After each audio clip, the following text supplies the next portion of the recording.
Hello friends and students, welcome to my YouTube channel. आज हम लोग जेएसएससी सीजीएल का जो लेटेस्ट अपडेट है उसके बारे में बात करने वाले हैं। वीडियो को अंत तक देखिएगा और जेएसएससी सीजीएल से रिलेटेड किसी भी तरह का इन्फॉर्मेशन अगर आप चाहते हैं तो मेरे चैनल को सब्सक्राइब करके बेल बटन को प्रेस कर लीजिए। चलिए कंटिन्यू करते हैं। तो जैसा कि आप सभी को मालूम है कि जेएसएससी सीजीएल का जो है सो परिणाम आ गया है और बैक टू बैक ये जो सरकार है और ये जो संस्था है वो जेएसएससी सीजीएल से रिलेटेड जो पीड़ित है उसको झटका दे रही है और उसको उसके जख्मों पर नमक डालने की कोशिश कर रही है। लेकिन मैं एक बात बता दूं कि ये जो सिस्टम है जो जेएसएससी सीजीएल का जो एग्ज़ाम क्वालिफाई किए हैं, जिसका नाम लिस्ट में आया है, अगर वो लोग खुशी मना रहे हैं, नाच रहे हैं, पटाखे फोड़ रहे हैं, ढोलक पीट रहे हैं तो वो लोग गलत फहमी में हैं। भूलिए मत, अब सहायक आचार्य का भी रिजल्ट जब आया था, जेपीएससी का भी जब रिजल्ट आया था तो कुछ छात्र बहुत खुश हुए थे। शायद वो भूल गए थे कि ये वही जेएसएससी है, वही जेपीएससी है, वही जैक बोर्ड है जो कभी रघुवर दास के सरकार में रहा करती थी। तो संस्थाएं वही है, चेहरे वही है, बट सरकार बदल गई है, काम करने का तरीका नहीं बदला है।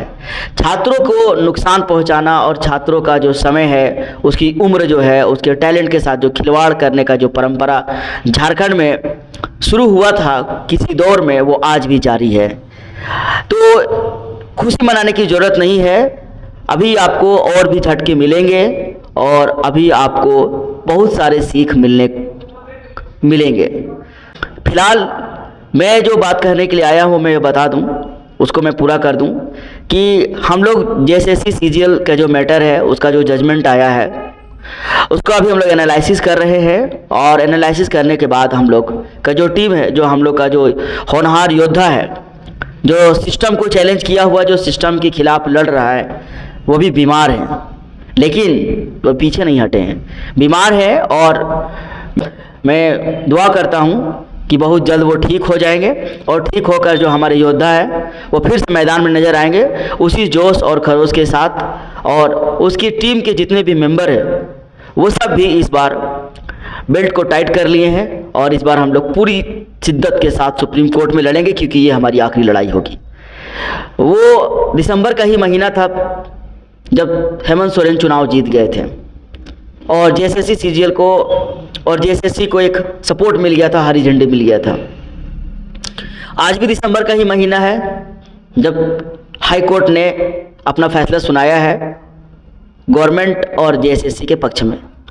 बट ऐसा बात नहीं है कि हाई कोर्ट का जो निर्णय है वो आखिरी निर्णय है। हम लोगों के पास संवैधानिक रास्ते खुले हुए हैं, हम लोग सुप्रीम कोर्ट जाएंगे और जो लड़ाई है वो उसको आगे तक लड़ेंगे, पूरी जोश के साथ लड़ेंगे। एक बात और है कि जो हमारे कुणाल प्रताप सर है, मैं उसका तहे दिल से शुक्रिया अदा करना चाहता हूँ और मैं उसका बहुत ही बड़ा फ़ैन हूँ, क्योंकि वो उसको बिना फ़ायदे का, उसको कोई फ़ायदा नहीं है, वो निस्वार्थ के साथ लड़ रहे हैं। मैं इतना जानता हूँ। कुछ लोग उसे चंदा चोर कह रहे हैं, वो उसको कहने दीजिए। लोग जो है सो जब आगे बढ़ते हैं, जब वो कोई नेक काम के लिए आगे बढ़ता है, उसके पीछे कारवा बनता जाता है और कारवा बनता जाता है। और जब वो अपने नेक इरादे में आगे बढ़ते हैं तो कुछ लोग जो है सो अड़ंगा लगाते हैं और उनको बदनाम करने की कोशिश करते हैं, साजिश करने की कोशिश करते हैं, क्योंकि डायरेक्ट तो हराया नहीं जा सकता ना। ऑन द फील्ड आप उसे नहीं हरा सकते, कि उनकी काबिलियत को आप नहीं हरा सकते, तो आप उसे हराने के लिए साजिश करेंगे, उसे बदनाम करेंगे। तो यही काम किया जा रहा है। बट मेरे जैसे लोग जो भुगत भोगी है, जिन्होंने खुद एग्जामिनेशन सेंटर पर जेएसएससी की लचर व्यवस्था और करप्ट सिस्टम का आंखों देखा हाल देखा है, तो मैं तो यही यकीन करूंगा, मुझे तो पूरा यकीन है कुणाल प्रताप सर पर। लेकिन मैं उनका नाम नहीं ले रहा हूँ, इसका मतलब ये नहीं कि वो लोग का कोई भूमिका नहीं है। लोग भी अपने स्तर से पूरा प्रयास कर रहे हैं, लेकिन हम सबको चाहिए और हम सब आपसे निवेदन कर रहे हैं कि अगर आप पीड़ित हैं और इस सिस्टम से लड़ना चाहते हैं तो आप कुणाल प्रताप सर की जो सेहत है उसके लिए दुआ कीजिए, प्रार्थना कीजिए कि वो जल्द से जल्द ठीक हो जाए और न्यायिक प्रक्रिया जो है सो उसमें हिस्सा लेकर के वो जीत दिलाएं। और एक बात बता दूं, ये जो सिस्टम है वो आपका नहीं होने वाला है, ये सिस्टम पैसे वालों का है। आप सहायक आचार्य को देख लीजिए, एक्साइज कांस्टेबल के बच्चों को देख लीजिए, फील्ड वर्कर के बच्चों को देख लीजिए, चाइल्ड डेवलपमेंट प्रोजेक्ट ऑफिसर के बच्चों को देख लीजिए, जेपीएससी से प्रभावित बच्चों को देख लीजिए। इसका एक इतिहास है। 10 साल से जेटेट का एग्जाम नहीं हुआ है, जेक करवाती है ना सरकार का हिस्सा। तो सिस्टम जो है ना अपने हिसाब से काम कर रहा है, वो छात्र के हिसाब से काम नहीं कर रहा है। तो अपने हिसाब से देख लीजिए आप लोग। अगर आपको लगता है कि सिस्टम हमारे लिए काम कर रहा है, well and good, enjoy yourself and support the system. लेकिन अगर आपको लग रहा है कि नहीं सिस्टम हमारे खिलाफ काम कर रहा है, तो फिर आइए और इस जंग में, न्यायिक जंग में, न्यायिक प्रक्रिया में भाग लीजिए और अपना कीमती योगदान दीजिए। ज़्यादा से ज़्यादा यूनाइट रहिए, क्योंकि एकता में ही बल है। अगर एक रहिएगा तो आप जीत जाइएगा। बिखरे हुए रहोगे तो सहायक आचार्य के जैसे, एक्साइज कांस्टेबल के जैसे बच्चों का जो हाल है वैसा ही हाल हो जाएगा।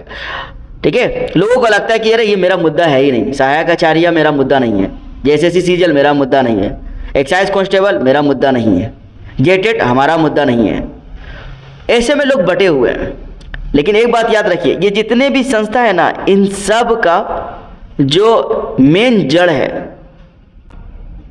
उन सब के खिलाफ एक ही लड़ाई है। सारा सिस्टम है, चाहे जेएसएससी, जेपीएससी और जैक हो गया, इन सब का पावर हाउस और सेंटर हाउस एक ही है, उसके खिलाफ लड़ाई है।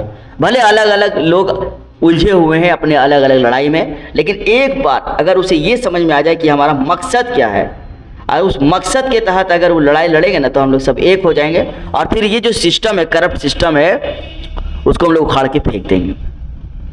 थैंक यू, मिलेंगे नेक्स्ट वीडियो में। Thank you for watching.